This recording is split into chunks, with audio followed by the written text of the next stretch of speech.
അത് കഴിഞ്ഞിട്ട് ഞാൻ പറഞ്ഞു നമുക്കൊരു സ്ലോഗൻ പറയാമെന്ന് പറഞ്ഞു. ഞാൻ ഭാരത് മാതാ കി ജയ് ആൻഡ് വന്ദേ മാതരം എന്ന് പറഞ്ഞു. ഞാൻ പറഞ്ഞ സെൻറ്റൻസിൻ്റെ അകത്ത് ഞമ്മൻ്റെ ആൾക്കാർ കല്ലെറിഞ്ഞെന്ന്. അങ്ങനെ പുറത്തിറങ്ങി സംസാരിച്ചപ്പോഴാണ് ആ അലിഗേഷനും പ്രോബ്ലം ഞാൻ മനസ്സിലാക്കുന്നത്. അതിൻ്റെ അകത്ത് ഒരു പോലീസ് ഓഫീസർ പറഞ്ഞു അവരുടെ അടുത്ത് പോയി അപ്പോളജൈസ് ചെയ്യാൻ പറഞ്ഞു. അപ്പം ഞാൻ പറഞ്ഞു ഓൾറെഡി സാറേ ഞാൻ അവരോട് അപ്പോളജൈസ് ചെയ്തു. ഡോക്ടർ പറഞ്ഞു ആനന്ദിനെ 24 hour ഒബ്സർവേഷനിൽ വെക്കണമല്ലോ എന്ന് പറഞ്ഞു. അപ്പോൾ ഇത് പോലീസുകാരനോട് പറഞ്ഞപ്പം ഞങ്ങൾ പോയിട്ട് കൊണ്ടുവന്നോളാം. അപ്പം അവൻ അതിൻ്റെ ഗൗരവം മനസ്സിലാക്കുന്നില്ല. As a policeman I know but I don't want to disclose that. 1000 കുറ്റവാളികൾ രക്ഷപ്പെട്ടാലും ഒരു നിരപരാധി പോലും ശിക്ഷിക്കപ്പെടരുത് എന്നാണ് നമ്മുടെ നിയമ സംവിധാനങ്ങളുമായി ബന്ധപ്പെട്ട് നാം ഏറ്റവും കൂടുതൽ കേട്ടിരിക്കുന്ന വാചകം. എന്നാൽ കേരളത്തിൽ അടുത്ത കാലത്തായി നടക്കുന്ന ചില സംഭവങ്ങൾ അത് അങ്ങനെയല്ലെന്ന് വ്യക്തമാക്കുന്നതാണ്. അതൊരു ഉത്തമ ഉദാഹരണമാണ് നമുക്ക് മുൻപിലിരിക്കുന്ന ആനന്ദ് മാത്യു എന്ന ഈ വ്യക്തി. അദ്ദേഹത്തിന് നേരിടേണ്ടി വന്ന ദുരനുഭവം അദ്ദേഹം തന്നെ നമ്മളോട് പറയും. എന്തായിരുന്നു അന്ന് യഥാർത്ഥത്തിൽ സംഭവിച്ചത്? അന്ന് ഞാൻ വന്ദേ ഭാരത് ട്രെയിനിൽ അറൗണ്ട് 7:30 ആയപ്പം വന്ദേ ഭാരത് ട്രെയിനിൽ കയറി. അപ്പം ട്രെയിനിൽ വെച്ച് തന്നെ അവർ ട്രെയിൻ പ്ലാറ്റ്ഫോമിൽ വെച്ച് തന്നെ അന്വേഷിച്ച് കഴിഞ്ഞപ്പോഴത്തേക്കും അവരെന്നോട് നിൽക്കാൻ പറഞ്ഞ സ്ഥലത്ത് നമ്പർ 18 ബോഗി വന്ന് നിൽക്കുമെന്ന് പറഞ്ഞ സ്ഥലത്ത് ഞാൻ നിൽക്കുമായിരുന്നു. അപ്പം ഞാൻ നമ്പർ 18 ബോഗിയിലോട്ട് കയറുന്നത് തിങ്കിങ് ദാറ്റ് അത് നമ്പർ 18 ബോഗിയാണ്. പക്ഷേ അത് നമ്പർ 15 ബോഗിയായിരുന്നു. ഞാൻ കയറിയ ഉടനെ തന്നെ അവിടെ 3 പാൻട്രി കാർ സ്റ്റാഫ് ഉണ്ടായിരുന്നു. അവരോട് ഞാൻ ഹിന്ദിയിൽ സംസാരിച്ചു. ഹിന്ദിയിൽ സംസാരിച്ചിട്ട് ഞാൻ ഇപ്പം കുംഭമേള നടക്കുന്നതിനെക്കുറിച്ച് അവരോട് സംസാരിച്ചു. UP നടക്കുന്ന ഡെവലപ്മെൻറ്റിനെ കുറിച്ച് ഞാൻ അവരോട് സംസാരിച്ചു. അങ്ങനെ ഞങ്ങൾ സംസാരിച്ചുകൊണ്ടിരുന്നു കഴിഞ്ഞപ്പം ഞാൻ പറഞ്ഞു എനിക്കൊരു ഫോട്ടോ എടുക്കണമെന്ന് പറഞ്ഞു.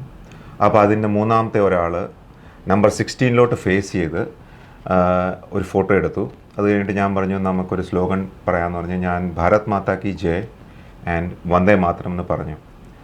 അപ്പം അത് അവരെൻ്റെ കൂട്ടത്തിൽ അവർ കൂടെ അത് ഏറ്റു ചൊല്ലി. അത് കഴിഞ്ഞിട്ട് അവർ എന്നോട് പറഞ്ഞു സർ ഹിന്ദിയിലാണ് പറഞ്ഞത് സർ ആപ് की वजह से हमारा हौसला बहुत बढ़ रहा है and we feel motivated. And അത് കഴിഞ്ഞിട്ട് ഞാൻ അവരോട് ചോദിച്ചു നമ്പർ 18 ഹിന്ദിയിലാണ് ഞാൻ സംസാരിക്കുന്നത്. ഞാൻ ചോദിച്ചു 18 നമ്പർ ബോഗി കിധർ ഹെ. സോ അവരെന്നോട് പറഞ്ഞു അഗ്ല ബോഗി മീൻസ് നെക്സ്റ്റ് ബോഗി അടുത്ത ബോഗിയാണ് നിങ്ങളുടെ 18 എന്ന് പറഞ്ഞിട്ട് ഞാൻ ആ നമ്പർ 18 ബോഗിയിൽ കയറിയിരുന്നു. അവിടെ ഞാൻ ഫുഡ് കഴിച്ചപ്പം TT വന്ന് ചെക്ക് ചെയ്തപ്പം മനസ്സിലായി ഇത് നമ്പർ 18 ഞാൻ ഇരിക്കേണ്ടതെന്ന് അവരെന്നോട് പറഞ്ഞപ്പം ഞാൻ പറഞ്ഞു ഫുഡ് കഴിച്ചിട്ട് ഞാൻ പൊക്കോളാം എന്ന് പറഞ്ഞു. അപ്പം ഞാൻ ഫുഡ് കഴിക്കുന്നതിന് മുമ്പേ അവിടെ 2 ഐറിഷ് പൗരന്മാരുണ്ടായിരുന്നു. They are Malayalees as well. അപ്പോൾ അവരുടെ കൂടെ ഞാൻ സംസാരിച്ചു. ഞാനൊരു 8-10 തവണ അയർലൻഡിൽ പോയിട്ടുണ്ട്. അവിടെ പല സ്ഥലങ്ങളിൽ ഞാൻ വിസിറ്റും ചെയ്തിട്ടുണ്ട്. അപ്പം അങ്ങനെ ഞങ്ങൾ ഒരു കോർഡിയൽ അറ്റ്മോസ്ഫിയറിൽ ഞങ്ങൾ സംസാരിച്ചുകൊണ്ട് ഇരിക്കുമായിരുന്നു. അപ്പോൾ അതിൻ്റെ ഇടയ്ക്ക് ഞാൻ അവരോട് പറഞ്ഞു 1-2 ഫോട്ടോസ് എടുക്കാൻ പറഞ്ഞു. അപ്പോൾ അവരവിടെ നിന്ന് ഫോട്ടോസ് എടുത്തു. ഞാൻ ന്യൂസ് പേപ്പർ വായിക്കുന്നതും എൻ്റെ സീറ്റിനെ ഫോട്ടോസ് എടുത്തു കഴിഞ്ഞിട്ട് ഞാൻ അവിടെ ഒരു വീഡിയോ ഷൂട്ട് ചെയ്തു. അപ്പോൾ ആ വീഡിയോ ഷൂട്ട് ചെയ്ത് കഴിഞ്ഞിട്ട് ഞാൻ എൻ്റെ ഫുഡും കഴിച്ച് കഴിഞ്ഞിട്ട് ഞാൻ നമ്പർ 18 ബോഗിയിലോട്ട് പോയി ഇരുന്നു കഴിഞ്ഞിട്ട് കുറച്ച് നേരം കഴിഞ്ഞപ്പോഴത്തേക്കും അവിടെ 2 പോലീസുകാർ എൻ്റെ അടുത്ത് വന്നു ആഫ്റ്റർ ലൈക്ക് 45 minutes. ആൻഡ് ഞാൻ അവിടെ ന്യൂസ് പേപ്പർ വായിച്ചുകൊണ്ടിരിക്കുകയായിരുന്നു. അപ്പോൾ അവരവിടെ വന്നു കഴിഞ്ഞിട്ട് എൻ്റെ അടുത്ത് പതുക്കെ വന്ന് അവരവിടെ സ്റ്റോപ്പ് ചെയ്തു. അപ്പം ഞാനത് ബോദർ ചെയ്തില്ല, മൈൻഡ് ചെയ്തില്ല. അപ്പം കുറച്ച് കഴിഞ്ഞപ്പോഴത്തേക്ക് അവരെന്നെ ടച്ച് ചെയ്തിട്ട് പറഞ്ഞു സംസാരിക്കണം എന്ന് പറഞ്ഞു. അപ്പം ഞാൻ പറഞ്ഞു ഇവിടെയല്ല സംസാരിക്കേണ്ടത്, നമുക്ക് പുറത്ത് പോയി സംസാരിക്കാമെന്ന് പറഞ്ഞു. ആ സിറ്റിംഗ് ഏരിയയുടെ പുറത്ത് പോയി സംസാരിക്കാമെന്ന് പറഞ്ഞു. അന്നേരം എനിക്കറിയത്തില്ല what is the matter, what is the problem ഒന്നും അറിയത്തില്ല. അപ്പോൾ അത് കഴിഞ്ഞിട്ട് അവർ ആ ഗേറ്റിൻ്റെ അടുത്ത് വന്നപ്പോൾ ഞാൻ പിന്നെയും അവർ സംസാരിക്കാൻ തുടങ്ങിയപ്പോൾ ഞാൻ പറഞ്ഞു സ്റ്റോപ്പ്, ഇവിടെയല്ല സംസാരിക്കേണ്ടത്, നമുക്ക് പുറത്തിറങ്ങി സംസാരിക്കാമെന്ന് പറഞ്ഞു. ഇവിടെ പാസഞ്ചേഴ്സൊക്കെ ഇരിപ്പുണ്ടെന്ന് പറഞ്ഞു. അങ്ങനെ പുറത്തിറങ്ങി സംസാരിച്ചപ്പോഴാണ് ആ അലിഗേഷനും പ്രോബ്ലം ഞാൻ മനസ്സിലാക്കുന്നത്. എന്ത് പറഞ്ഞിട്ടാണ് അവർ പോലീസ്? അപ്പം പോലീസ് ആദ്യം എന്നോട് പറഞ്ഞു ID പ്രൂഫ് കാണിക്കാനായിട്ട്. അപ്പം ഞാൻ എൻ്റെ UK ഡ്രൈവിംഗ് ലൈസൻസ് കാണിച്ചു. പുള്ളി കുറച്ച് നേരം അത് പിടിച്ചിരുന്ന് നോക്കിയിട്ട് കഴിഞ്ഞിട്ട് പുള്ളി പറഞ്ഞു അയാൾ കംപ്ലൈൻറ്റ് ചെയ്തു. ഞാൻ പറഞ്ഞ സെൻറ്റൻസിൻ്റെ അകത്ത് ഞമ്മൻ്റെ ആൾക്കാർ കല്ലെറിഞ്ഞെന്ന്. അപ്പം ഞാൻ പറഞ്ഞത് ഇങ്ങനെയാണ്, വന്ദേ ഭാരത് ട്രെയിൻ തുടങ്ങിയ സമയത്ത് നമ്മുടെ മലയാളികൾ കല്ലെറിഞ്ഞു. അപ്പോൾ ഞാൻ ഒരു വീഡിയോ എടുത്തായിരുന്നു. ആ വീഡിയോയ്ക്കകത്ത് ഞാൻ പറഞ്ഞത് വന്ദേ ഭാരത്തിൽ കല്ലെറിഞ്ഞവർ, നമ്മുടെ മലയാളികൾ വന്ദേ ഭാരത്തിൽ കല്ലെറിഞ്ഞവർ ഇന്ന് വന്ദേ ഭാരത്തിൽ യാത്ര ചെയ്യുന്നു. അപ്പം ഞാൻ അന്നേരം മനസ്സിലാക്കി പുള്ളി എന്നെ ഉദ്ദേശിക്കുന്നതെന്ന്. അപ്പം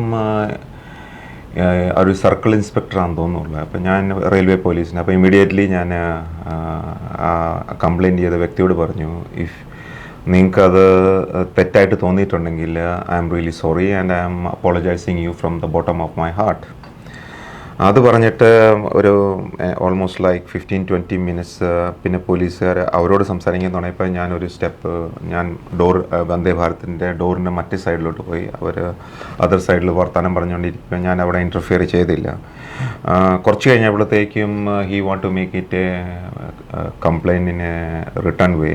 അന്നേരത്തേക്ക് ഏകദേശം ഒരു 10 അരമണിക്കൂറോളം ആയി അവിടെ നിന്ന്. അപ്പോൾ ഞാനവിടെ അങ്ങനെ നിൽക്കുകയാണ്. അപ്പം ഞാനൊരു എയർഫോഴ്സിനെ തൊപ്പി വെച്ചിട്ടുണ്ട്. അപ്പോൾ എന്നോട് ആ പോലീസുകാരൻ പറഞ്ഞു ആ തൊപ്പി ഊരണം എന്ന് പറഞ്ഞു.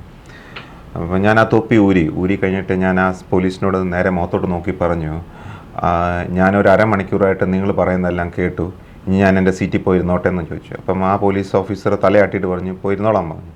അങ്ങനെ ഞാൻ എൻ്റെ സീറ്റിൽ പോയിരുന്നു. ഒരു എറണാകുളം വന്നു. എന്നിട്ട് ട്രെയിൻ പിന്നെ മൂവായി. അങ്ങനെ ഒരു ഹാഫ് ആൻ അവർ കഴിഞ്ഞപ്പോഴത്തേക്കും വേറെ രണ്ട് പോലീസുകാർ വന്നു വിത്ത് DYSP. അപ്പോൾ അങ്ങനെ അവർ വന്നു കഴിഞ്ഞിട്ട് എൻ്റെ അടുത്ത് വന്ന് ഇതുപോലെ തന്നെ നിന്നു, പറഞ്ഞു പുറത്ത് പോയി സംസാരിക്കണം എന്ന് പറഞ്ഞു. അതിൻ്റെ അകത്ത് ഒരു പോലീസ് ഓഫീസർ പറഞ്ഞു അവരുടെ അടുത്ത് പോയി അപ്പോളജൈസ് ചെയ്യാൻ പറഞ്ഞു. അപ്പം ഞാൻ പറഞ്ഞു ഓൾറെഡി സാറേ ഞാൻ അവരോട് അപ്പോളജൈസ് ചെയ്തു, അവർ റിട്ടേൺ കംപ്ലയിൻറ്റ് കൊടുക്കുമെന്ന് പറഞ്ഞു. അപ്പം ഞാൻ പറഞ്ഞു ഇനിയും അപ്പോളജൈസ് ചെയ്യാനായിട്ട് ഞാൻ വില്ലിങ് ആണെന്ന് പറഞ്ഞു. അപ്പം അത് കഴിഞ്ഞിട്ട് ആ DYSP എൻ്റെ അടുത്ത് വന്നിട്ട് പറഞ്ഞു നിങ്ങൾക്ക് ഇവിടെ ഇറങ്ങണം എന്ന് പറഞ്ഞു. എന്നിട്ട് എന്നോട് പറഞ്ഞു നിങ്ങൾ സിംഗിളാണ്, മറ്റൊരു ഫാമിലി ആയിട്ട് യാത്ര ചെയ്യുന്നുണ്ട്, കൊച്ചായിട്ട് യാത്ര ചെയ്യുന്നുണ്ട് എന്നോട് പറഞ്ഞു. But I don't know whether he has a child or not, I don't no.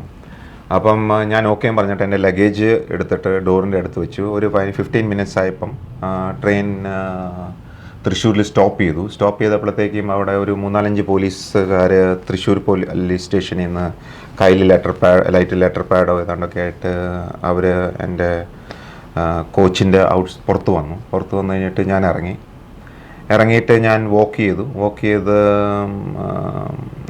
Thrissur police സ്റ്റേഷനിലോട്ട് ഞാൻ പോയി. അതാണ് ട്രെയിനിൽ നടന്ന സംഭവം. ആക്ച്വലി ഈ കുടുംബത്തെ എവിടെ ഏത് സ്വദേശമാണെന്ന് എങ്ങനെ അറിയാമോ? ആ കുടുംബം ആ സമയത്ത് എനിക്കൊന്നും അറിയത്തില്ല. പിന്നീട് എനിക്ക് അറിയാം. എന്ന് വെച്ചാൽ എൻ്റെ അഡ്വക്കേറ്റ് അവരുടെ ഡീറ്റെയിൽസ് എനിക്ക് തന്നു. അപ്പം അവർ തിരുവനന്തപുരത്ത് നിന്ന് കണ്ണൂരിലേക്ക് യാത്ര ചെയ്യുമായിരുന്നു. ഞാൻ ആ മനുഷ്യനെ മാത്രമേ കണ്ടുള്ളൂ. ബോഗി നമ്പർ 18 വന്നപ്പം ഞാൻ കണ്ടിട്ടുള്ളൂ. അപ്പം പിന്നീട് എനിക്ക് മനസ്സിലായി റിലീജിയനൊക്കെ, പേര് നോക്കുമ്പോൾ നമുക്കറിയാലോ റിലീജിയൻ. ഓക്കെ. അപ്പം അത് എന്തുകൊണ്ടാണ്, അതായത് പറഞ്ഞിട്ടില്ല, പറയാത്ത കാര്യത്തെ എന്തുകൊണ്ടാണെന്ന് ആ ഇൻഡിവിജ്വലിനെ അറിയത്തുള്ളൂ. Because that's his thought process and that's his psychology. I can't go into his അവൻ്റെ കാഴ്ചപ്പാടിൽ എനിക്ക് മനസ്സിലാക്കാൻ പറ്റിയില്ല ആ സമയത്ത്. ഞാൻ ആ സമയത്ത് കാര്യം പറഞ്ഞു. മലയാളീസ്. അപ്പം എന്നെ അവിടെ നിർത്തി കഴിഞ്ഞിട്ട് തൃശ്ശൂർ റെയിൽവേ പോലീസ് സ്റ്റേഷനിൽ ചെന്ന് കഴിഞ്ഞിട്ട് അവർക്ക് ഞാൻ പറഞ്ഞു ഇങ്ങനെ ബ്രിട്ടീഷുകാരനാണ്. അപ്പം എന്നോട് ഇന്ത്യയിലെ അഡ്രസ്സ് ചോദിച്ചു. അപ്പം ഞാൻ പറഞ്ഞു എനിക്ക് ഇന്ത്യയിൽ അഡ്രസ്സ് ഇല്ല. അപ്പം ചോദിച്ചു അച്ഛനമ്മയുണ്ടോ? ഞാൻ പറഞ്ഞു എനിക്ക് അച്ഛനമ്മ ഇല്ലെന്ന് പറഞ്ഞു. അപ്പം അവർ എൻ്റെ ഫോൺ ബൈ ഫോഴ്സായിട്ട് എടുത്തു. എന്നിട്ട് എന്നോട് പറഞ്ഞു പാസ്വേഡ് തരാൻ പറഞ്ഞു. അപ്പം DYSP ആണ് ചോദിക്കുന്നത്. അപ്പം ഞാൻ പാസ്വേഡ് കൊടുത്തു കഴിഞ്ഞിട്ട് അവർ പോയി അന്വേഷിച്ചിട്ട് മനസ്സിലായി എൻ്റെ പേരൻസ് ഉണ്ടെന്ന്. അപ്പോൾ എന്നോട് പറഞ്ഞു നീ എന്തുകൊണ്ടാണ് പറഞ്ഞ പേരൻസ് ഇല്ലെന്ന്. ഞാൻ പറഞ്ഞു ഇതെൻ്റെ റൈറ്റ്സ് ആണ്, എനിക്ക് എൻ്റെ പേരൻസിനെ ഇൻവോൾവ് ചെയ്യാൻ താല്പര്യമില്ല ഈ ഇഷ്യൂവിൻ്റെ അകത്ത്. അപ്പം അത് കഴിഞ്ഞിട്ട് പിന്നെ എൻ്റെ പല കോൺടാക്ട്സിനെ അവർ വിളിച്ചു. ഞാൻ കണ്ണൂർ പോകുന്ന എൻ്റെ ഫ്രണ്ടിനെ വിളിച്ചു. അപ്പോൾ ഫ്രണ്ട് കാര്യങ്ങളൊക്കെ പറഞ്ഞു ഇങ്ങനെ എന്നെക്കുറിച്ച്. ഫ്രണ്ടിനെ അറിയാം. ഫ്രണ്ടിനെ ഒരു 3-4 വർഷമായിട്ട് അറിയുന്നയാളാണ്. അപ്പോൾ അതുപോലെ തന്നെ മെയിൽ ഞങ്ങൾ അവരുടെ വീട്ടിൽ പോയായിരുന്നു. ഞാനും മോനും കൂടെ പോയായിരുന്നു. അപ്പം പുള്ളിയുടെ മോൻ്റെ പ്രായമാണ് എൻ്റെ മോൻ്റെ പ്രായം. അപ്പം അങ്ങനെ ഞങ്ങൾ ഈ ഒരു 3-4 മാസം മുമ്പേ പോയിട്ടുണ്ട്. വന്ദേ ഭാരതിൽ തന്നെയാണ് പോയത്.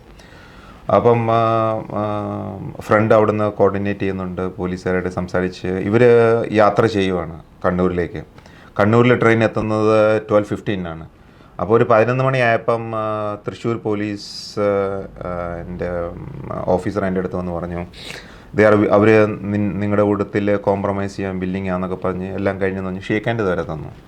അതുപോലെ തൃശ്ശൂരിൽ ഇറങ്ങുമ്പം ഞാൻ അസ്യൂം ചെയ്യുന്നതും അവർ പറയുന്നതും ഒരു കംപ്ലയിൻറ്റ് ലെറ്റർ കിട്ടിയിട്ടുണ്ട്, ആ കംപ്ലയിൻറ്റ് ലെറ്റർ അതിൻ്റെ സെറ്റിൽമെൻറ്റ് കഴിഞ്ഞിട്ട് നിങ്ങൾക്ക് യാത്ര തുടരാമെന്നുള്ള രീതിയിലാണ് നമ്മളവിടെ ഇറങ്ങുന്നത്. അത് കഴിഞ്ഞിട്ട് ഒരു 12:15 ആയപ്പം എനിക്ക് മനസ്സിലായി, അല്ല എന്നോട് പറഞ്ഞു അവർ FIRന് പ്രൊസീഡ് ചെയ്യാൻ പോവുകയെന്ന്. അതുപോലെ തന്നെ എൻ്റെ ഫ്രണ്ട് തൃശ്ശൂരിൽ നിന്ന് ഫോളോ അപ്പ് ചെയ്യുന്നുണ്ടായിരുന്നു. അപ്പം ഫ്രണ്ട് എന്നോട് പറഞ്ഞത് ഇങ്ങനെയാണ്, ഞാൻ കേട്ടതല്ല, ഞാൻ മനസ്സിലാക്കിയത് ഇങ്ങനെയാണ്,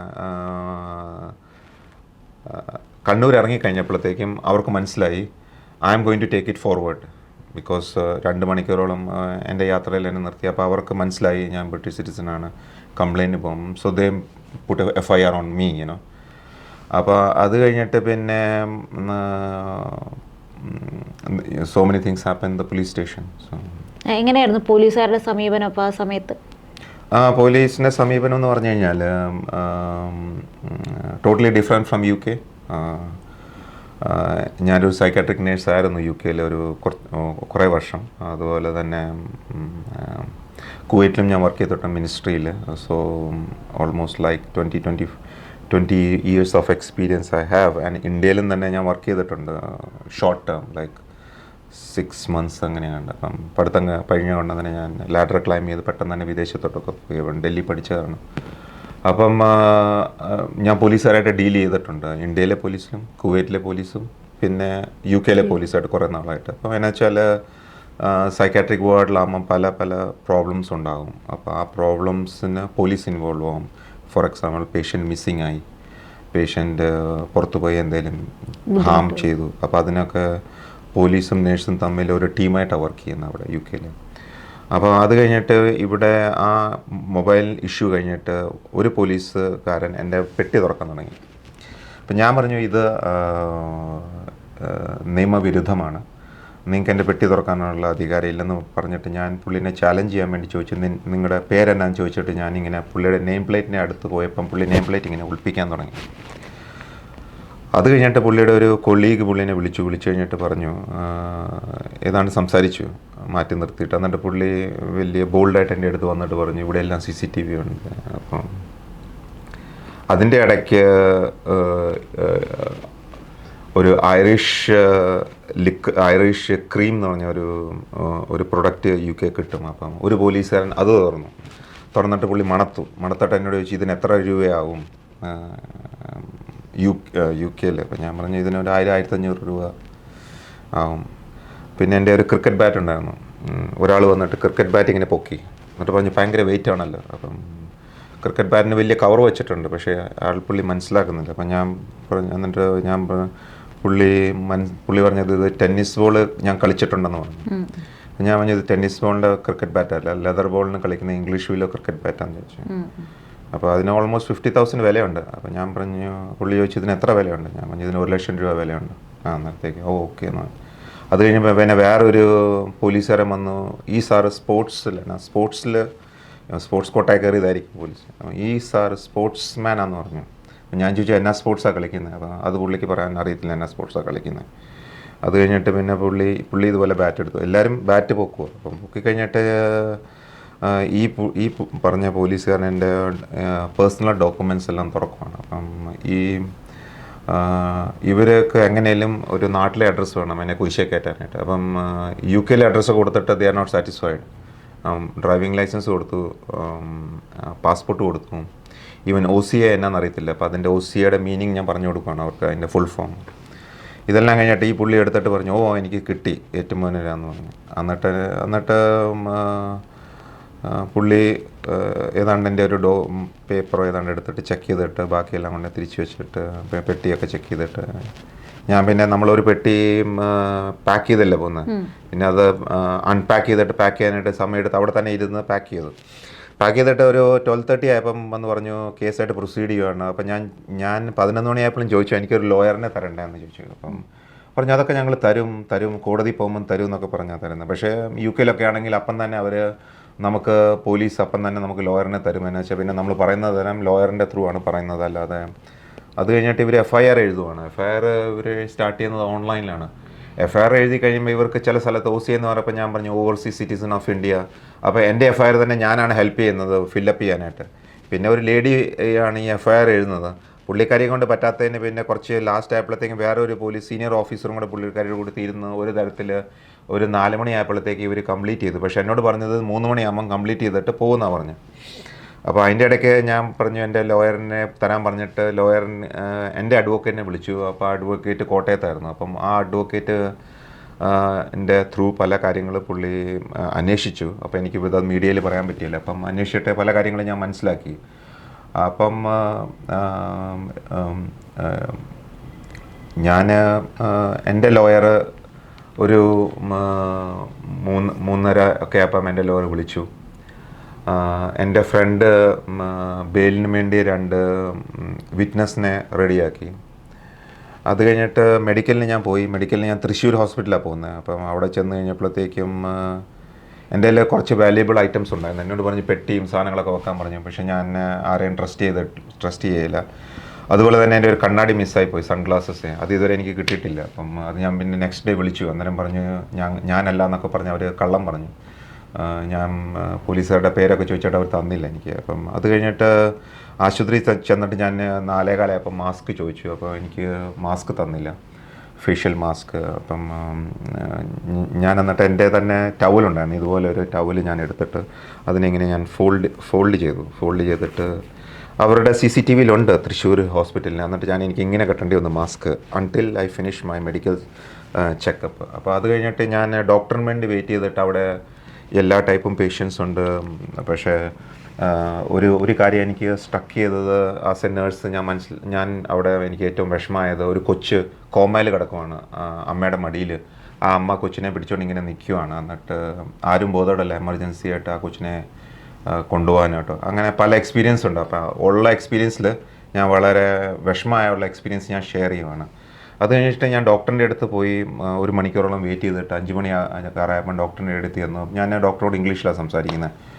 കൺസൾട്ടൻ്റ് ആയിരുന്നു. And she was very professional and വളരെ തിരക്കാണ്, വളരെ ഷോർട്ട് സ്റ്റാഫാണ്.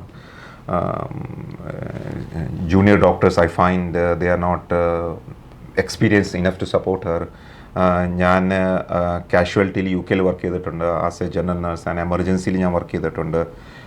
UK ഞാൻ എല്ലാ ഡിപ്പാർട്ട്മെൻറ്റിലും വർക്ക് ചെയ്തിട്ടുണ്ട്. അതുപോലെ I know very well not only psychiatry, general as well. അങ്ങനെ ഞാൻ ഇംഗ്ലീഷിൽ സംസാരിച്ചിട്ട് ഡോക്ടർ ചോദിച്ചു എന്നാണ് പ്രോബ്ലം. അപ്പോൾ ഞാൻ പറഞ്ഞു ഐ ഗോട്ട് ബ്ലഡ് പ്രഷർ. ഇംഗ്ലീഷിലാണ് സംസാരിക്കുന്നത്. അപ്പം ബ്ലഡ് പ്രഷർ ഉണ്ട്. അപ്പം ബ്ലഡ് പ്രഷർ ചെക്ക് ചെയ്തു ഒരു ജൂനിയർ ഡോക്ടർ. അന്നേരം ഓൾറെഡി 180/120 ആണ്. അപ്പം ഉടനെ ഡോക്ടർ പറഞ്ഞു ആനന്ദിനെ 24 hour ഒബ്സർവേഷനിൽ വെക്കണമല്ലോ എന്ന് പറഞ്ഞു. അപ്പോൾ ഇത് പോലീസുകാരനോട് പറഞ്ഞപ്പം ഞങ്ങൾ പോയിട്ട് കൊണ്ടുവന്നോളാം. അപ്പം അവൻ അതിൻ്റെ ഗൗരവം മനസ്സിലാക്കുന്നില്ല. ആസ് എ പോലീസ്മാൻ ഒരു പോലീസുകാരന് ഈ കാര്യങ്ങളൊക്കെ അറിയണം. UK ഒരു പോലീസുകാരനെ അറിയാം എന്നാണ് അവർ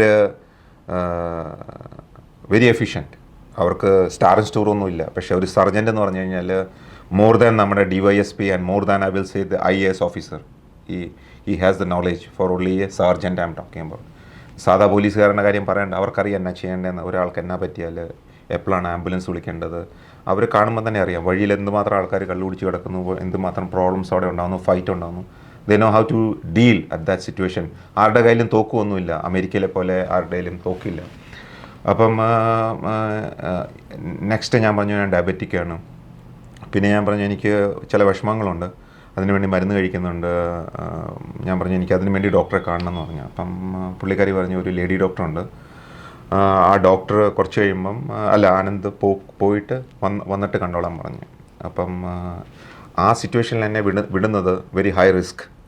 ഓൾറെഡി എൻ്റെ സിറ്റുവേഷനിൽ ആ സമയത്ത് they did a big mistake to send me to the court rather than എനിക്ക് സ്ട്രോക്ക് ഉണ്ടാകാം, എനിക്ക് ബ്ലഡ് പ്രഷർ കൂടിയിട്ട് ബ്രെയിനിൻ്റെ ഹെമറേജ് ഉണ്ടാകാം. Anything could have happened at that time, and also I could have gone and killed myself. They are not bothered for that. എന്നിട്ട് ഇവർ വലിയ publicity ചെയ്തു, എന്നെ അറസ്റ്റ് ചെയ്തു. എന്നെ ആരും ഇതുവരെ arrest ചെയ്തിട്ടൊന്നുമില്ല. They should know that in order to arrest me, there should be a DYSP rank officer to arrest me. But some media, I'm not going to take their name, they publicized all over world that I got arrested at Thrissur railway station. It is an absolute bluff. And അത് കഴിഞ്ഞിട്ട് ഞങ്ങൾ തിരിച്ച് police സ്റ്റേഷനിൽ ചെന്ന് ചില paper വർക്കൊക്കെ ചെയ്തിട്ട് കോർട്ടിൽ ചെന്ന് കഴിഞ്ഞിട്ട് ഒരു മാഡം ഉണ്ടായിരുന്നു. ഹാഫ് ആൻ അവർ വെയിറ്റ് ചെയ്ത് കഴിഞ്ഞിട്ട് ബെയിൽ കിട്ടി കഴിഞ്ഞിട്ട് എൻ്റെ ഫ്രണ്ട് അവിടെ ഉണ്ടായിരുന്നു. ആ ഫ്രണ്ട് ആ സമയം ആയപ്പോഴത്തേക്ക് അറൗണ്ട് 6:30 ആയി. 6:30 ആയിട്ട് 7 ആയപ്പോൾ ഞങ്ങൾ തൃശ്ശൂർ ബസ് സ്റ്റാൻഡിൽ പോയി. അന്നേരമാണ് ഞാൻ ഫുഡ് കഴിക്കുന്നത്. ഓൾമോസ്റ്റ് രാവിലെ ഞാനൊരു 6:30 ആയപ്പം ഫുഡ് കഴിച്ചതാണ്. അപ്പോൾ അത് കഴിഞ്ഞിട്ട് അത്രയും നേരം എൻ്റെ തന്നെ ഫുഡ് ഉണ്ടായിരുന്നു. അപ്പോൾ ഞാൻ എൻ്റെ ബാഗിൽ കുറച്ച് ഫ്രൂട്ട്സും അങ്ങനെ വെള്ളമൊക്കെ വെച്ചിട്ടുണ്ടായിരുന്നു. അപ്പോൾ അതൊക്കെ ഞാൻ കുടിച്ചു. അപ്പം എനിക്ക് ബ്ലഡ് പ്രഷർ കൂടിയ കാരണം എനിക്ക് മനസ്സിലായി, എൻ്റെ ബോഡി എനിക്കറിയാമായിരുന്നു. അപ്പോൾ ആ സമയത്ത് ഫ്രീക്വൻറ്റ് യൂറിൻ പാസ് ചെയ്യുന്നുണ്ടായിരുന്നു. അപ്പം ഞാൻ തെരതെരെ പോകും, പിന്നെ വെള്ളം തെരതെരെ കുടിക്കുമായിരുന്നു, വായൊക്കെ ഡ്രൈ ആയിരുന്നു. അപ്പം അത് കഴിഞ്ഞിട്ട് പിന്നെ ഞങ്ങൾ തൃശ്ശൂർ ബസ് സ്റ്റാൻഡിൽ പോയി. പുള്ളി എന്നെ ഡ്രോപ്പ് ചെയ്തു. 8:30 ഞാൻ ബസ് കയറി കണ്ണൂർ ചെന്നു. അപ്പോൾ എന്തുകൊണ്ടായിരിക്കാം ഇങ്ങനെ ഒരു ഇത്, അതായത് ഒന്നും പറയാതെ തന്നെ ഇങ്ങനെ വളരെ, ഇപ്പോൾ പോലീസിൽ നിന്നാണെങ്കിലും നേരിട്ട അനുഭവം എന്ന് പറയുമ്പോൾ വളരെ മോശമായിട്ടൊരു അനുഭവമാണ്. ഒരു തെറ്റും ചെയ്യാതെ ഒരാളെ ഇങ്ങനെ ഹറാസ് ചെയ്യുന്നു എന്ന് പറയുമ്പോൾ അതിന് ഒന്നും തോന്നില്ല. എങ്ങനെയാണ് ഫീൽ ചെയ്യുന്നത്? എങ്ങനെയാണ് ഫീൽ ചെയ്യുന്ന കഴിഞ്ഞാൽ വളരെ ഡിപ്രസിങ് ആണ്, വളരെ ഷോക്കിംഗ് ആണ്. And feel sorry for the NRIs, feel sorry for the people who come from I will say all over the world. ഇപ്പം മലയാളികളില്ലാത്ത സ്ഥലമില്ലല്ലോ. അപ്പം എല്ലാ സ്ഥലത്തു നിന്ന് വരുമ്പം ഇങ്ങനെ ഒരു സിറ്റുവേഷനിൽ മലയാളീസ് ഇങ്ങനെ ഒരു സിറ്റുവേഷനിൽ the NRI will be helpless and pathetic situation. അതായത് ആദ്യം ഈ പരാതി കൊടുത്തു എന്ന് പറയുന്ന കുടുംബം പിന്നീട് നമ്മളുമായിട്ടൊരു ഇൻവോൾവ്മെന്റ് ഉണ്ടായിട്ടില്ല താങ്കളുമായിട്ട്? എനിക്ക് ഇൻവോൾവ്മെന്റ് ചെയ്യാൻ താല്പര്യമില്ലായിരുന്നു. അപ്പം ഞാൻ ജനിച്ചു വളർന്നത് ഒരു എയർഫോഴ്സ് ബാക്ക്ഗ്രൗണ്ടിലാണ്. അപ്പം എൻ്റെ ഫാദർ എയർഫോഴ്സിൽ ഓൾമോസ്റ്റ് 35 ഇയേഴ്സ് വർക്ക് ചെയ്തു. ഒരു 21 വയസ്സ് വരെ ഞാൻ എയർഫോഴ്സ് ക്യാമ്പിലാണ് ജനിച്ചത്. എനിക്കിപ്പോഴും മലയാളം എഴുതാനും വായിക്കാനും ബുദ്ധിമുട്ടുണ്ട്, പക്ഷേ ഞാൻ നന്നായിട്ട് പറയും. അപ്പോൾ അത് വേറെ കാര്യം. പക്ഷേ ആ ക്യാമ്പിൽ ഞാൻ ജീവിച്ചതാണ്. എല്ലാ 3 വർഷം കൂടുമ്പോൾ ഞങ്ങൾക്ക് ട്രാൻസ്ഫർ ഉണ്ട്. അപ്പോൾ പല മലയാളീസ് തന്നെ ഓരോ ഡിസ്ട്രിക്റ്റിൽ നിന്നുള്ള മലയാളീസിൻ്റെ കൂട്ടത്തിൽ ഞങ്ങൾ ജീവിച്ചിട്ടുണ്ട്. പിന്നെ പല സ്റ്റേറ്റിലെ ആൾക്കാരായിട്ട് ജീവിച്ചിട്ടുണ്ട്. അതുപോലെ തന്നെ സ്കൂളിൽ പഠിക്കുമ്പോഴാണെങ്കിലും പല പുതിയ സ്റ്റുഡൻസാണ് 3 വർഷം കൂടുമ്പോൾ. അങ്ങനെ ഒരു സ്റ്റേബിൾ റിലേഷൻഷിപ്പ് ഇല്ലായിരുന്നു. അപ്പം അത് കാരണം ഒത്തിരി ആൾക്കാരെ പഠിക്കാനും പിന്നെ ഒത്തിരി ആൾക്കാരെ മനസ്സിലാക്കാനും ഉള്ള കഴിവ് ദൈവം തന്നു. അപ്പോൾ ഈ പുള്ളിക്കാരൻ റിട്ടേൺ കംപ്ലയിൻറ്റ് കൊടുക്കുന്നതിന് മുമ്പ് തന്നെ മനസ്സിലാക്കി ആ പുള്ളിക്കാരൻ ഒരു എഗ്രിമെൻറ്റിനോ അല്ലെങ്കിൽ ഒരു സോറിക്കോ അല്ലെങ്കിൽ ഒരു കാര്യത്തിനും he's not willing and he's want to make it like a publicity. അപ്പോൾ അത് മനസ്സിലാക്കി കഴിഞ്ഞപ്പോൾ ആ പുള്ളിക്കാരനെ സപ്പോർട്ട് ചെയ്യാനായിട്ട് ഒരു ലേഡി ഉണ്ടായിരുന്നു. ഐ തിങ്ക് ആ ലേഡി മീഡിയയിൽ എങ്ങാണ്ട് വർക്ക് ചെയ്യുന്നുള്ള രീതിയിൽ പോലീസുകാരനോട് സംസാരിക്കുന്നത് ഞാൻ മനസ്സിലാക്കി. അപ്പം എന്നിട്ട് ആ ലേഡി ഞാനും പുള്ളിയും ഇൻവോൾവ് ആകാത്ത ലേഡി എന്നോട് സംസാരിക്കാൻ പറയുന്നത് ഞാൻ ചെയ്തത് ശരിയായില്ലെന്ന്. അപ്പം ഞാൻ ആ പുള്ളിക്കാരോട് ചോദിച്ചു എന്നതാ ചെയ്തത് ശരിയായില്ലെന്ന് പറയാൻ പറഞ്ഞപ്പം ഷീസ് അബ്സല്യൂട്ട്ലി മ്യൂട്ട്, പുള്ളിക്കാരിക്കൊന്നും വായെന്ന് പറയാൻ പറ്റുന്നില്ല. അത് കഴിഞ്ഞിട്ട് ഞാൻ ആരോടും സംസാരിച്ചില്ല.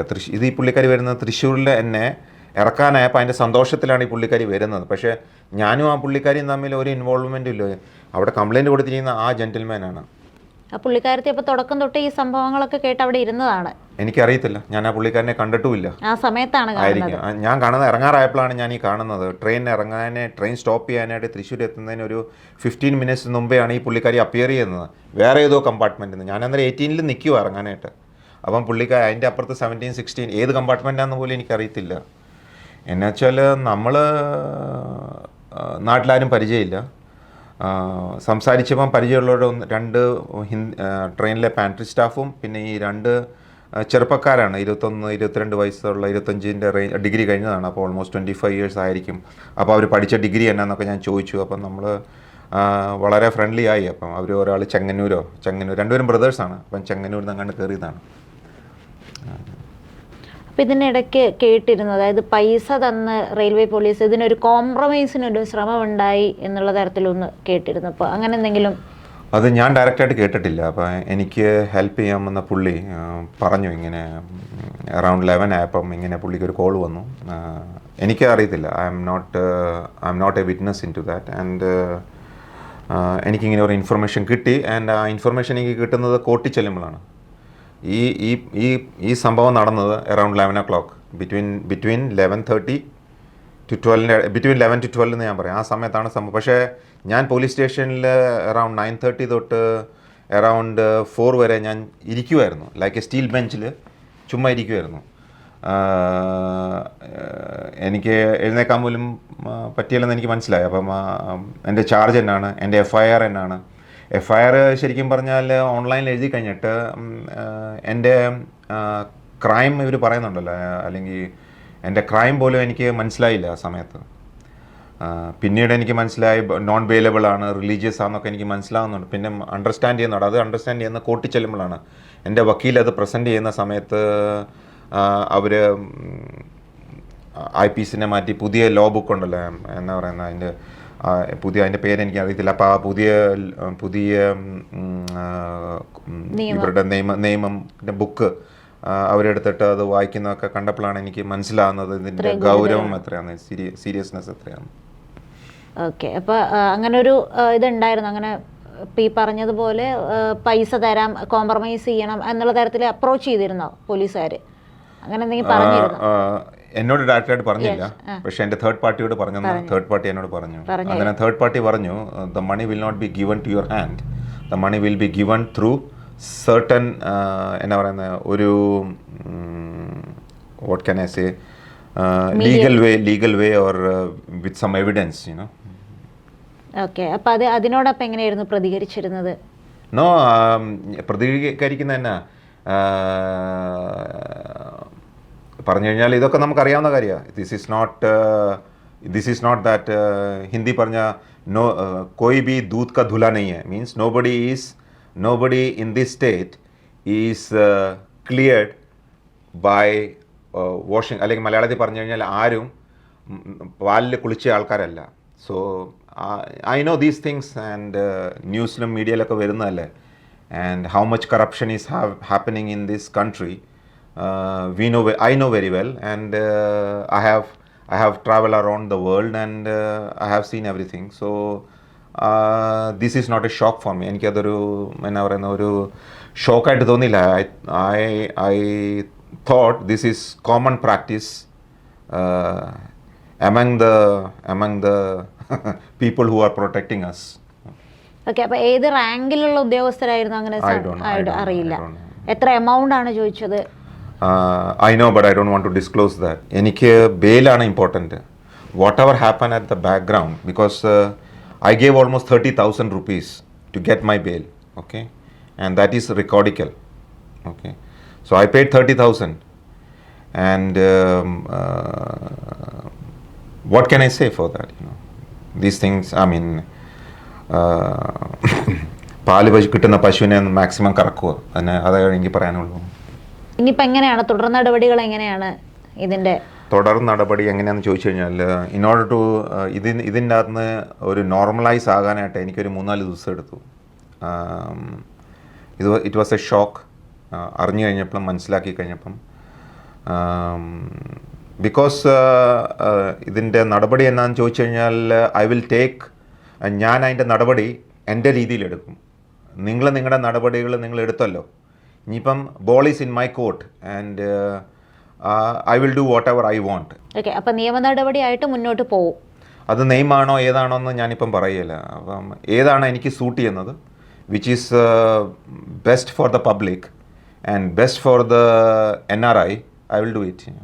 അപ്പോൾ എങ്ങനെയാണ് വിദേശകാര്യ മന്ത്രാലയമായിട്ടൊക്കെ ബന്ധപ്പെട്ടിരുന്നത്? ഞാൻ പോലീസ് സ്റ്റേഷനിൽ ഇരുന്നപ്പം ഒരു 11:30 ആയപ്പം എനിക്ക് മനസ്സിലായി കോംപ്രമൈസിന് വില്ലിങ് അല്ലെന്ന് പറഞ്ഞപ്പം ഞാൻ ബ്രിട്ടീഷ് ഹൈ കമ്മീഷൻ ചെന്നൈയിൽ വിളിച്ചു. ചെന്നൈ വിളിച്ചപ്പോൾ അവിടുത്തെ ഓഫീസ് ക്ലോസ്ഡ് ആയിരുന്നു. അപ്പോൾ ഞാൻ പിന്നെ ബ്രിട്ടീഷ് ഹൈ കമ്മീഷൻ ഡൽഹി വിളിച്ചു. അപ്പം ബ്രിട്ടീഷ് ഹൈ കമ്മീഷനെ വിളിച്ചു കഴിഞ്ഞപ്പോഴത്തേക്ക് ഓട്ടോമാറ്റിക്കലി കുറച്ച് സമയം കഴിഞ്ഞപ്പം ആ കോള് ലണ്ടനിലേക്ക് പോയി. ലണ്ടനിലോട്ട് ആ കോൾ പോയി കഴിഞ്ഞപ്പം ഞാൻ ജോഡി എന്ന് പറഞ്ഞ ഒരു ലേഡിയായിട്ട് സംസാരിച്ചു. അപ്പം ഞാൻ പറഞ്ഞു ഇങ്ങനെ ഒരു ഇൻസിഡൻറ്റ് നടന്നു ട്രെയിനിൽ. ആ ഇൻസിഡൻറ്റ് നടന്നു കഴിഞ്ഞപ്പോൾ ഞാൻ ആ പർട്ടിക്കുലർ ഇൻഡിവിജ്വലിനോട് സോറി പറഞ്ഞു. അത് കഴിഞ്ഞിട്ട് പോലീസ് അതിൻ്റെ അകത്ത് ഇൻവോൾവ് ആയി. എന്നിട്ട് പോലീസ് പ്രകാരം ഞാനിപ്പം തൃശ്ശൂർ പോലീസ് സ്റ്റേഷനിൽ ഇരിക്കുവാണ്. ഇതിൻ്റെ ഔട്ട്കം എന്നാന്ന് എനിക്കറിയത്തില്ല.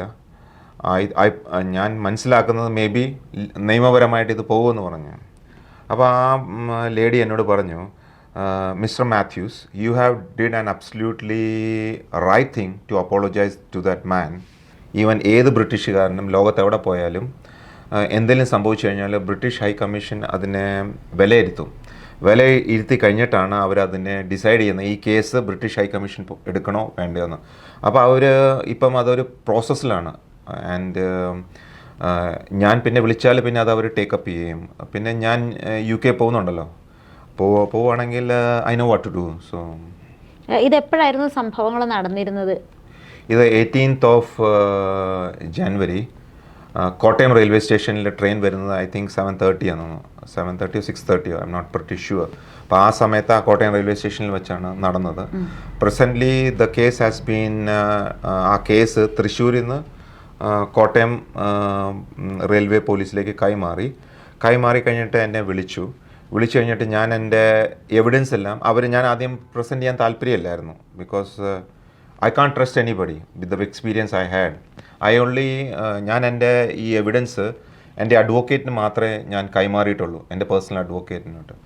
അപ്പോൾ അഡ്വക്കേറ്റ് അത് നോക്കിയിട്ട് റെയിൽവേ അഡ്വക്കേറ്റായിട്ട് ഡിസ്കസ് ചെയ്തിട്ട് എന്നോട് പറഞ്ഞതാണ്, this is a malicious allegation.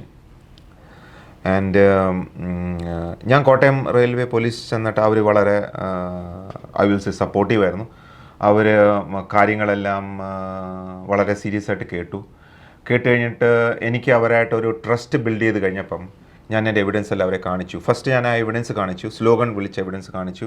അപ്പം ഞാൻ അവരോട് പറഞ്ഞു ഞാൻ എവിടെയാണ് നിൽക്കുന്നത്, നമ്പർ 15 ഫേസ് ചെയ്യുന്ന നമ്പർ 16. അപ്പോൾ ആ വീഡിയോയ്ക്ക് അത് ക്ലിയർ ആയിട്ട് കാണാം. അപ്പോൾ ഞാൻ പറഞ്ഞു ഇത് കണ്ടോ, ഇങ്ങനെ കാണിച്ചു. അപ്പോൾ അവർ പറഞ്ഞു അത് അയച്ചു തരാൻ പറഞ്ഞു. അയച്ചു തന്നു. അയച്ചു കഴിഞ്ഞിട്ട് പിന്നെ ഞാൻ എൻ്റെ വീഡിയോ എൻ്റെ മൊബൈലിൽ പ്ലേ ചെയ്ത് കാണിച്ചു കൊടുത്തു. അപ്പം പ്ലേ ചെയ്ത് കാണിച്ചപ്പോൾ അവർക്ക് ക്ലിയറായി. എന്നുവെച്ചാൽ ഞാൻ ഈ ചെയ്തത് എല്ലാം ഞാൻ റെക്കോർഡ് ചെയ്യുന്നുണ്ടായിരുന്നു. പക്ഷേ ഈ കംപ്ലയിൻറ്റ് ചെയ്യുന്ന പുള്ളിക്ക് അറിയത്തില്ല ഞാൻ റെക്കോർഡ് ചെയ്യുന്നുണ്ടെന്ന്. ഞാൻ ആ റെക്കോർഡ് ചെയ്ത കാര്യം തൃശ്ശൂരിൽ ഞാൻ കാണിച്ചില്ല. ബിക്കോസ് തൃശ്ശൂരിൽ ഐ ഡി നോട്ട് ഫീൽ, ഞാൻ ആ തൃശ്ശൂർ പോലീസ് സ്റ്റേഷനിൽ ഇരിക്കുമ്പം എനിക്ക് ഒരു വിശ്വാസം വന്നില്ല. അപ്പോൾ അത് കാരണം ഞാനത് എൻ്റെ മൊബൈലിൽ തന്നെ വെച്ചു. അപ്പോൾ എൻ്റെ അഡ്വക്കേറ്റ് പറഞ്ഞു അത് ആരെങ്കിലും ഡിലീറ്റ് ചെയ്യുന്നതിന് മുമ്പ് എനിക്ക് അയച്ചു തരാൻ പറഞ്ഞു. ഞാൻ ആ എടുത്ത വീഡിയോസ് എല്ലാം എൻ്റെ അഡ്വക്കേറ്റിന് അയച്ചു കൊടുത്തു. ബിക്കോസ് എൻ്റെ ഫോൺ എടുത്ത് ആദ്യം എൻ്റെ ഫോൺ എടുത്തിട്ട് ഞാൻ കാണുന്നില്ല. ഞാൻ പോലീസ് സ്റ്റേഷനിൽ അകത്തിരുന്നിട്ട് ഇവർ പോലീസ് സ്റ്റേഷൻ്റെ പുറത്തിരുന്നിട്ടാണ് എൻ്റെ ഫോൺ എടുത്ത്, ഒരു പോലീസുകാരനല്ല 2-3 പോലീസുകാർ കൂടിയാണ്. അപ്പോൾ എനിക്ക് മനസ്സിലായി എന്നൊക്കെ അവർ ചെക്ക് ചെയ്തിരുന്നു. അപ്പോൾ ഐഫോണാണ്, അപ്പോൾ നമുക്കറിയാം എന്നൊക്കെയാണ്. അപ്പം അതെല്ലാം സേവ് ചെയ്ത് വെച്ചു. അതുപോലെ തന്നെ ഇവർ എനിക്ക് പോലീസ് സ്റ്റേഷനിലും ഹോസ്പിറ്റലിലും കാണിച്ച അനുഭവങ്ങളൊക്കെ എനിക്ക് എൻ്റെ എവിഡൻസ് ഉണ്ട്. And at the right time and at the right moment I will disclose that. And what can I say, I will make everybody naked. അപ്പോൾ ഈ തൃശ്ശൂർ കോട്ടയം പോലീസിൻ്റെ പ്രതികരണം എങ്ങനെയാണ്? തൃശ്ശൂർ പോലീസിൻ്റെ ആ ഒരു തരത്തിലുള്ള ഇതായിരുന്നോ അതോ കോട്ടയം പോലീസ്? അല്ലല്ല, കോട്ടയം പോലീസ് അവർ കോട്ടയംകാരാണ്. അപ്പോൾ അവർക്ക് മനസ്സിലായി പ്രോബ്ലം എന്നാന്ന്, കാര്യങ്ങൾ എന്നാന്ന് അവർക്ക് മനസ്സിലായി. അവരെൻ്റെ മൊബൈൽ കണ്ടു കഴിഞ്ഞപ്പോൾ അവർക്ക് ബോധ്യപ്പെട്ടു. അപ്പം ബോധ്യപ്പെട്ട് കഴിഞ്ഞിട്ട് പിന്നെ ഞാൻ അവിടെ സ്റ്റേറ്റ്മെൻറ്റ് കൊടുത്തു. ആ സ്റ്റേറ്റ്മെൻറ്റ് മലയാളത്തിലാണ് എഴുതുന്നത്. അപ്പം മലയാളത്തിൽ അവർ സ്റ്റേറ്റ്മെൻ്റ് എല്ലാം എഴുതി കഴിഞ്ഞിട്ട് ഞാൻ പറഞ്ഞു ഒന്ന് വായിപ്പിച്ച് കേൾപ്പിക്കാൻ പറഞ്ഞു. ആ സ്റ്റേറ്റ്മെൻ്റ് എല്ലാം എന്നെ വായിപ്പിച്ച് കേൾപ്പിച്ചു. എന്നിട്ട് ഞാൻ പറഞ്ഞു ഞാൻ ഈ സ്റ്റേറ്റ്മെൻറ്റ് മലയാളത്തിൽ കേട്ട് കഴിഞ്ഞിട്ട് സാറ്റിസ്ഫൈഡ് ആണെന്ന് പറഞ്ഞ് ഞാൻ സൈൻ ചെയ്ത് കൊടുത്തു. അവരും സൈൻ ചെയ്തു. പക്ഷേ ഞാൻ തൃശ്ശൂർ ചെല്ലുമ്പം അങ്ങനെ ഒരു സഹകരണം ഞാൻ കണ്ടില്ല. എന്നെ ഒരു കുറ്റവാളിയെ പോലെ ലാസ്റ്റ് വരെ വെച്ച് എൻ്റെ മൂവ്മെൻറ്റ് റെസ്ട്രിക്റ്റഡ് ആണ്. ഞാൻ ടോയ്ലറ്റിൽ പോകുമ്പോൾ ഒരാൾ വരുന്നു, പിന്നെ കോർട്ടിൽ ചെല്ലുമ്പോഴാണെങ്കിൽ അവിടെ പോലീസുകാരും എൻ്റെ വക്കീലിൻ്റെ അടുത്ത് വെച്ച് തന്നെ എന്നോട് പറയുകയാണ് അങ്ങോട്ട് പോകാൻ പറ്റിയില്ല. ഞാൻ നിൽക്കുവാണ് അപ്പം സംസാരിക്കാൻ പറ്റിയില്ല, അതാണ് ഇതാണെന്നൊക്കെ പറഞ്ഞ് അവർ ക്രിമിനലിനെ പോലെ എക്സാക്ട്ലി ലൈക്ക് ആരാണ്ട് I felt like വലിയ criminal, not like a small criminal, like ഭീകരവാദ കേസ് ഓഫ് കോഴ്സ് ആ രീതിയിലാണ് അവർ ചെയ്യുന്നതും. ഒരു കൊലയാളിനെ കൊണ്ടുപോകുന്ന പോലെയായിരുന്നു കൊണ്ടുപോയത്. ഇപ്പോൾ ടോട്ടലി ഡിപ്രസ്ഡ് ആയിരുന്നു ആ സമയത്ത് അല്ലേ? Of course. എന്നാ വെച്ചാൽ പ്രോബ്ലം അതല്ല, പ്രോബ്ലം ഞാൻ ഓൾറെഡി ഒരു അലിഗേഷൻ ഫേസ് ചെയ്യുന്നു. അതിൻ്റെ കൂട്ടത്തിൽ തന്നെ എനിക്ക് ഹെഡേക്ക് ആയി. എന്ന് വെച്ചാൽ ഇവരോട് പറഞ്ഞു കൊടുക്കേണ്ട FIR. ഞാൻ ഓൾറെഡി ഒരു വിഷമത്തിൽ കൂടെ പോയിക്കൊണ്ടിരിക്കുകയാണ്. എന്നിട്ട് അവരത് കൺസിഡർ ചെയ്യാതെ അവരവിടെ ചിരിച്ചുകൊണ്ടിരിക്കുന്നു. അവർക്ക് അവരുടെ ജോലി ചെയ്യാൻ പറ്റും. അവരുടെ FIRന് വേണ്ടി ഞാൻ ഹെൽപ്പ് ചെയ്യുന്നു. All those evidence I have. Okay, അപ്പോൾ ഈ സംഭവം നടന്ന ഏകദേശം ഒരാഴ്ച പിന്നീട് ഇതുമായി ബന്ധപ്പെട്ടിട്ട് അവർ വിളിക്കുക അല്ലെങ്കിൽ ഇതുപോലുള്ള ഉപദ്രവങ്ങൾ അങ്ങനെയൊന്നും ഉണ്ടായിട്ടില്ല. ഇപ്പം നിലവിൽ ഇതിൻ്റെ സ്ഥിതി നിലവിൽ സ്ഥിതി എന്ന് പറഞ്ഞു കഴിഞ്ഞാൽ Thrissur police, Thrissur railway police, Kottayam railway പോലീസിന് ഈ കേസ് ഹാൻഡ് ഓവർ ചെയ്തു. ഓക്കെ, അപ്പോൾ വിദേശകാര്യ മന്ത്രാലയത്തിൽ നിന്ന് എന്തെങ്കിലും സപ്പോർട്ട് അങ്ങനെ എന്തെങ്കിലും അവരറിഞ്ഞിട്ടില്ലല്ലോ. നമ്മൾ അവരെ ഇൻഫോം ചെയ്താലല്ലേ അവരെ അറിയുള്ളൂ.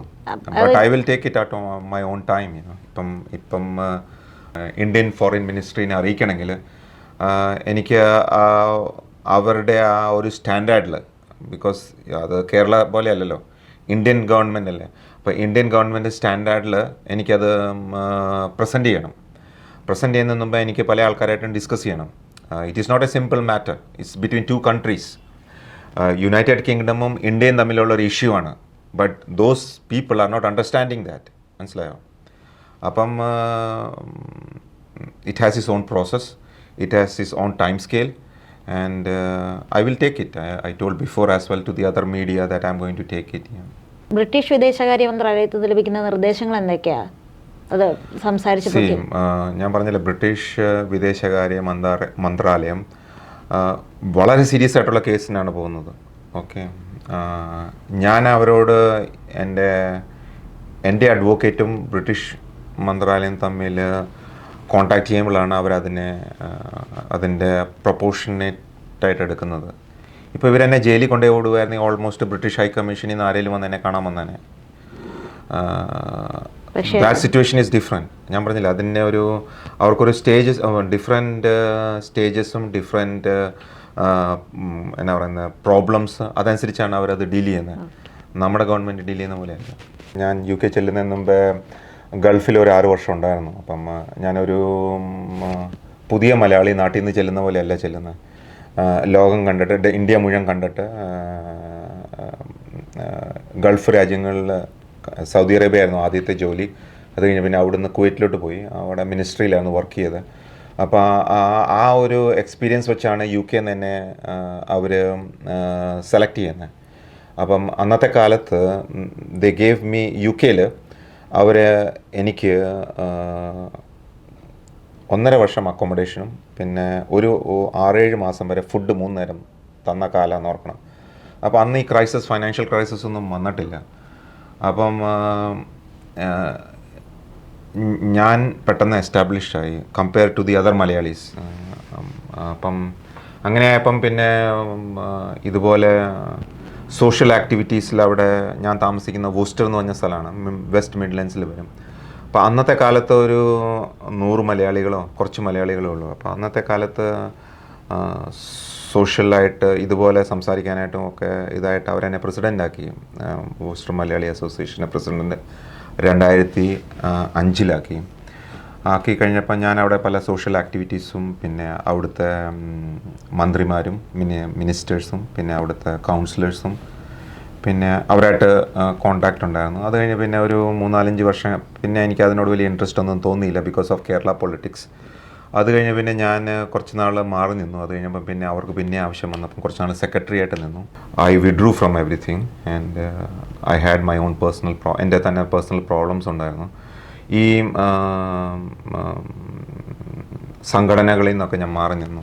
ഈ സംഭവം കഴിഞ്ഞ് കഴിഞ്ഞപ്പം ഒറ്റ ആൾക്കാർ പോലും എന്നെ വിളിച്ചില്ല. എന്നാ വെച്ചാൽ മീഡിയയിൽ പറഞ്ഞത് ബെയിലില്ലാത്ത കുറ്റമാണ്, അറസ്റ്റ് ചെയ്തു എന്നൊക്കെ കേട്ട് കഴിഞ്ഞപ്പോഴത്തേക്കും ഈ ഒരു മനുഷ്യർ പോലും എന്നെ കോണ്ടാക്ട് ചെയ്തില്ല. I am talking about up to ഒരു 6 ദിവസം വരെ ആരും എന്നെ കോണ്ടാക്ട് ചെയ്തില്ല. ഓക്കെ, എന്നെ ആയാലും ആരും എന്നെ കോണ്ടാക്ട് ചെയ്തിട്ടില്ല. ഈവൻ ഞാൻ ഹെൽപ്പ് ചെയ്തത് ഫൈനാൻഷ്യലി ഒത്തിരി പേരെ ഞാൻ ഹെൽപ്പ് ചെയ്തിട്ടുണ്ട്. ഇപ്പോഴല്ല, ലൈക്ക് 5-6 years ബാക്ക്. അതുപോലെ തന്നെ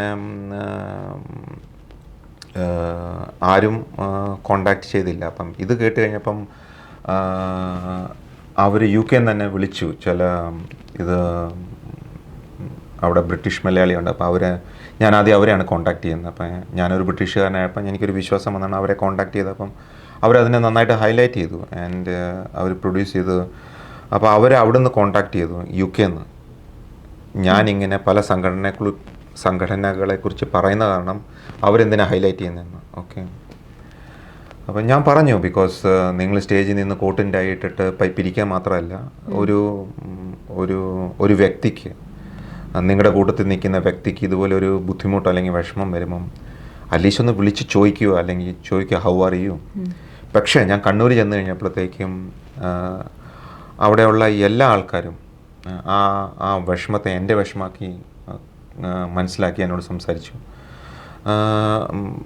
അവിടെ BJPയുടെ ലീഡേഴ്സ് വന്നിട്ട് എനിക്ക് സപ്പോർട്ട് ചെയ്തു, എന്നെ അവരുടെ ഗ്രൂപ്പിൽ ആഡ് ചെയ്തു. എല്ലാവരും ആ ഗ്രൂപ്പിലെ എല്ലാവരും എനിക്കൊരു എൻകറേജ്മെൻറ്റ് തന്നു. അതൊരു വലിയൊരു ഫാക്ടറാണ് ടു കണ്ടിന്യൂ. ബിക്കോസ് ഞാൻ തന്നെയാണ് ഇതെല്ലാം ഡീൽ ചെയ്യുന്നത്. എൻ്റെ അഡ്വക്കേറ്റ് ഉണ്ട്, പക്ഷേ ഇതെല്ലാം ഞാൻ തന്നെ ഡീൽ ചെയ്യുമ്പോൾ ഇവരുടെ ഒരു സപ്പോർട്ട് കിട്ടുന്ന എനിക്കൊരു വലിയൊരു മോട്ടിവേഷനായിരുന്നു. ഇവിടെയുള്ള BJP വളരെയധികം ഹെൽപ്പ് ചെയ്തു അല്ലേ? ചെയ്തു. വേറെ ഏതെങ്കിലും സംഘടനകളെ സമീപിക്കുക അങ്ങനെയൊന്നുമില്ല?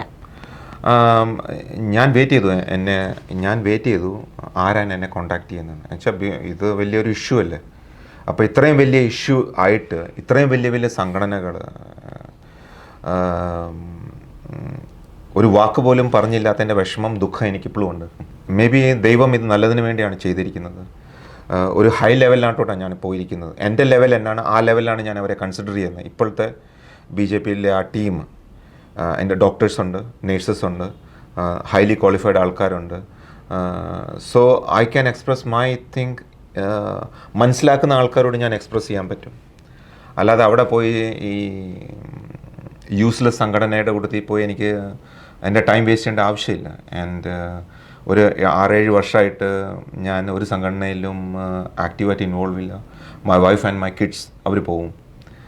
പിന്നെ എൻ്റെ മോൻ ഒത്തിരി സപ്പോർട്ടീവാണ്. He is just 12 years old. അവൻ പറഞ്ഞു, അവനെ ഇത് കേൾപ്പിച്ചു സംബടി. ഞാൻ പറയുന്നില്ല ആരാ കേൾപ്പിച്ചെന്ന്. എൻ്റെ മോനെ ആ റിപ്പോർട്ടറിൻ്റെ ന്യൂസ് എൻ്റെ മോനെ കേൾപ്പിച്ചു. എന്നിട്ട് എൻ്റെ മോൻ പറഞ്ഞു, what ever happen I M with my daddy. ആ ഒരു വാക്ക് എനിക്ക് മതി. ഇപ്പോൾ എങ്ങനെയാണ് UK പോയി കഴിഞ്ഞാലും ഇവിടെയുള്ള ഈ നിയമ നടപടിയായിട്ട് മുന്നോട്ട് പോകും? ഓഫ് കോഴ്സ്, ഞാൻ എൻ്റെ വക്കീലിനോട് പറഞ്ഞിട്ടുണ്ട്. ആൻഡ് ഞാൻ ആരെയും കൊന്നിട്ടില്ല, ഞാൻ ആരെയും അടിച്ചിട്ടില്ല, ഞാൻ വലിയ കുറ്റം ഒന്നും ചെയ്തിട്ടില്ല. ആൻഡ് ഈ രാജ്യത്തെ റൂൾസ്, റെഗുലേഷൻ ആൻഡ് ലോനെ ഞാൻ റെസ്പെക്റ്റ് ചെയ്യുന്നു. And I am happy to face, because my teaching and my principle is not the Kerala principle. My principle is a North Indian principle. Sir kata sakte hain lekin sir jhukha nahi sakte. That is my principle which I learned. ഇപ്പോൾ പറഞ്ഞു ഒരു പോരാട്ടത്തിലേക്ക് ഇറങ്ങുകയാണ്. അപ്പോൾ എന്തിനോടൊക്കെയാണ് താങ്കളുടെ പോരാട്ടം? അതായത് കേരളത്തിൻ്റെ ഇപ്പോൾ ഈ ഒരുപാട് പ്രശ്നങ്ങൾ നേരിട്ടത് പറഞ്ഞു. ഞാൻ പോരാടുന്നത് വിദേശികൾക്ക് വേണ്ടിയാണ്. അത് കാരണമല്ലേ ഞാൻ ഇവിടെ വന്നിരിക്കുന്നത്. അപ്പം വിദേശി മലയാളികളുടെ സപ്പോർട്ട് ഉണ്ടെങ്കിൽ I will go to any extent.